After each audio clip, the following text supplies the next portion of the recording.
révélateur, et un révélateur de plein de choses. On a dit que la parole se libérait. Alors justement, j'ai invité Nelly Capriélan à venir nous rejoindre. Elle est journaliste aux Inrecuptibles, et en tant que critique littéraire, elle s'est forcément intéressée aux mots, et elle a écrit un article dans les Inrecuptibles qui vient de paraître, justement. Alors, qu'est-ce qui vous a agacé dans les mots employés depuis le début de l'affaire Dominique Strauss-Kahn? Beaucoup de choses. Alors, ce qui rejoint ce que disait Philippe Sollers quand il parlait d'humour noir, je trouve qu'il y a quand même, et vous avez été le seul à le dire, il y a une formidable ironie quand même dans cette affaire DSK, qui est que l'homme de gauche se fait quand même choper en ayant un comportement d'ultra-libéral, sans foi ni loi, de droite finalement.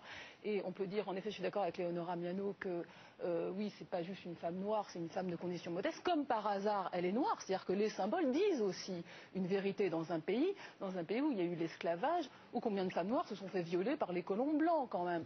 Donc je trouve que cette histoire charrie plein de symboles et de mots. Dans la Caraïbe française. Hein, absolument, vous avez absolument complètement raison. Et moi, ce qui m'a choqué, vous avez déjà parlé de l'affaire DSK, mais ce qui m'a choqué, c'est la narration qu'on a été faite dans la presse. Et je répondrai à Monsieur Sibony. Je pense que c'est très bien qu'il y ait des lois contre le harcèlement sexuel, mais je pense que maintenant les femmes, le féminisme, c'est plus savoir si on fait la vaisselle, si on ne fait pas la vaisselle.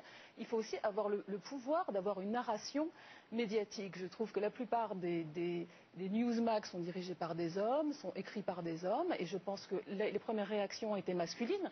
Les féministes ont réagi quelques jours après, mais elles n'ont pas réagi à l'affaire DSK, elles ont réagi d'abord aux réactions masculines. Quand il y a eu Badinter, il y a eu Jean-François Kahn, comme le rappelait Philippe Sollers, qui lui quand même a eu l'honnêteté et l'élégance de s'excuser. Il y a eu Bernard-Henri Lévy, il y a eu Jack Lang, il n'y a pas mort d'homme. Ils ont tous été là, il y a eu une confrérie de mecs comme ça qui étaient amis. Alors,